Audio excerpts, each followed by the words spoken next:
ரொம்ப நாளா வெளியே வராம இருந்த பல உண்மைகள் இப்ப வெளியே வந்துருமோன்னு நினைச்சா நெஞ்செல்லாம் பக்கு பக்குன்னு அடிச்சுக்குது. இந்த விக்ரம் வேற சிவனாண்டிய நீ ஏன் கொல்ன அப்படின்னு மாயா கிட்ட கேட்க, மாயா இதெல்லாம் போய் உன் பொண்டாட்டிகிட்ட கேளுன்னு சொல்லவும் நெஞ்சே வெடிச்சிருச்சு ஒரு செகண்ட். பட் என்ன நடக்க போகுதுன்னு தெரியல. விக்ரம் போய் இனியாட்ட கேட்பாரா? இந்த பக்கம் இனியா பாத்தீங்கன்னா திவ்யாவுக்காக நல்ல சாப்பாடுலாம் கொடுத்துட்டு சிரிச்சு பேசிட்டு இருக்கும்போது திவ்யாவோட மாமா வேற வந்து டென்ஷன் படுத்திட்டாரு. சோ திவ்யாவை இழுத்துட்டு போக ட்ரை பண்றாங்க. இனியாவும் என்ன சொல்றாங்கன்னா, என் புருஷன் இன்ஸ்பெக்டர், உன்னை அவ்வளவுதான் பாத்துக்கோ அப்படின்னு மிரட்டலாம் செய்யறாங்க. பட் இந்த உண்மையை நினைச்சாதான் என்ன ஆக போகுதுன்னு தெரியல. விக்ரம் வந்து கேட்பாரா?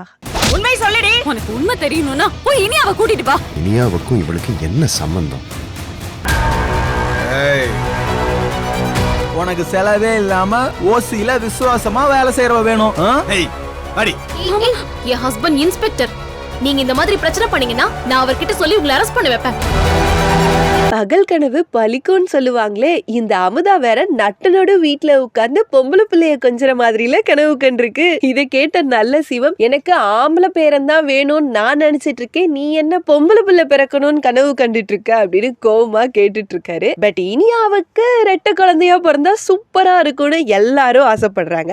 என்ன நடக்கும்னு தெரியல, பார்க்கலாம். இந்த பக்கம் இனியா விக்ரம் கிட்ட போய் சிவனாண்டி கேஸ்ல அந்த பொண்ணு என்ன சொன்னா அப்படின்னு கேக்குறாங்க. பட் விக்ரம் அவ வந்தாதான் சொல்லுவேன்னு அவ சொல்றா அப்படின்றாரு. யாரு வரணும்னு இனியா கேக்குறாங்க.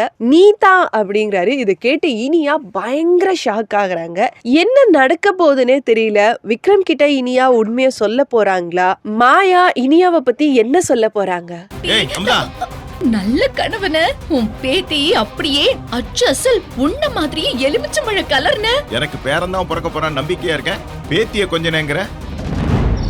அந்த சிவனாண்டி கேஸ்ல அரெஸ்ட் ஆன அந்த லேடியை விசாரிக்க போறேன்னு சொன்னீங்கல்ல, விசாரிச்சீங்களா? அவ வந்தா தான் பதில் சொல்லுவேன். யார விக்ரம் சொல்றா? ஒன்னதான். என்ன மாயா இது? சின்ன பிள்ளை மாதிரி இனியா வந்தாதான் உண்மையை சொல்லுவேன்னு அடம் புடிச்சுக்கிட்டு இருந்தா என்ன பண்றது? விக்ரமும் கேட்டு கேட்டு பார்த்தாரு. மாயா அதெல்லாம் முடியாது, நீ அடிச்சே கொண்டாலும் நான் சொல்ல மாட்டேன்னு சொன்னதுக்கு அப்புறம் வேற வழி இல்லாம விக்ரம் இனியாவையே நேரா கூட்டிட்டு வந்துட்டாரு. ஜெயில்ல இனியாவும் மாயாவும் நேருக்கு நேரா பார்த்த உடனே அப்பதான் மாயா ஒரு விஷயத்த சொல்றாங்க. உன்னை அழிக்கணும்னு நினைச்சு நான் 2 கொலை பண்ணிட்டேன். அது மட்டும் இல்ல, விக்ரம கல்யாணம் பண்ணது தற்செயல் கிடையாது, அது போட்ட திட்டம் அப்படின்னு சொல்றாங்க. இதெல்லாம் கேட்ட இனியாவுக்கு லைட்டா தலையே சுத்திருச்சு. ஒரு கொலை தான் பண்ணதா நினைச்சிட்டு இருக்காங்க. பட் மாயா அவங்க வாயாலேயே 2 கொலைன்னு சொல்லிருக்காங்க. சார் என்ன உள்ள வச்சு சாகடிச்சாலும் சரி, என் வாயில இருந்து உன்னால ஒரு வார்த்தை கூட வாங்க முடியாது. அருணாவை கூட்டு போங்க. நீயா என்ன கடத்துன? உன்னை அழிக்கணும்னு வந்து 2 கொலை பண்ணிட்டேன்டி. விக்ரம கல்யாணம் பண்ணிக்கிட்டதும் தற்செயலா நடந்தது இல்லடி, நீ திட்டம் போட்டு பண்ணது.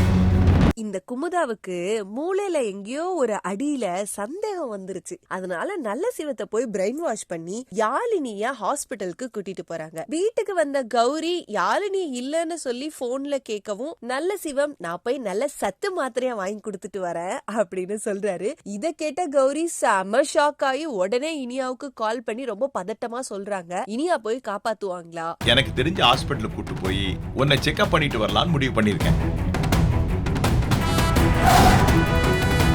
யாழினி எங்க கூட்டிட்டு போயிட்டு இருக்கீங்க? நல்ல சத்து டானிக் எழுதி வாங்கிட்டு வரலாம்னு அவளை ஆஸ்பத்திரிக்கு கூட்டு போயிட்டு இருக்கேன். சொல்லுங்க அத்தை. அமுதாவுக்கு என்ன தோணுச்சுனே தெரியல, யாழினிய ஹாஸ்பிட்டலுக்கு கூட்டிட்டு போக வச்சுட்டா. இனியா ரொம்ப ஸ்மார்ட். இந்த பதட்டத்திலையும் விக்ரம்க்கு கால் பண்ணி மேட்டரை சொல்றாங்க. விக்ரம் எஸ்கே ஹாஸ்பிட்டல் தான் போயிருக்காங்க அப்படின்றத கண்டுபிடிச்சு சொல்றாங்க. இனியாவும் ரொம்ப ஃபாஸ்டா ஹாஸ்பிட்டலுக்கு கிளம்புறாங்க. பட் அதுக்குள்ள குமுதா, நல்லசிவம், யாழ்னியும் டாக்டரை மீட் பண்றதுக்கு இன்னும் 10 நிமிஷம் தான் இருக்கு. அடுத்து நீங்க தான் போய் டாக்டரை பார்க்க போறீங்க அப்படின்னு நர்ஸ் சொல்றாங்க. ஒருவேளை இனியா வர்றதுக்குள்ள டாக்டர் யாழ்னி பத்தின உண்மையெல்லாம் சொல்லிட்டா என்ன நடக்கும்? இல்ல இனியா அதுக்குள்ள வந்து எப்படி தடுப்பாங்க? விக்ரம் எஸ்கே ஹாஸ்பிட்டல் அங்கதான் இருக்காங்களா? ஓகே விக்ரம். வானே. டாக்டர் ஒரு பேஷண்ட்டை பார்த்துட்டு இருக்காரா. அடுத்து நம்ம தான். அடுத்து நீங்க தான். டாக்டர் உங்களை 10 மினிட்ஸ்ல கூப்பிடுவாரு, நீங்க ரெடியா இருங்க.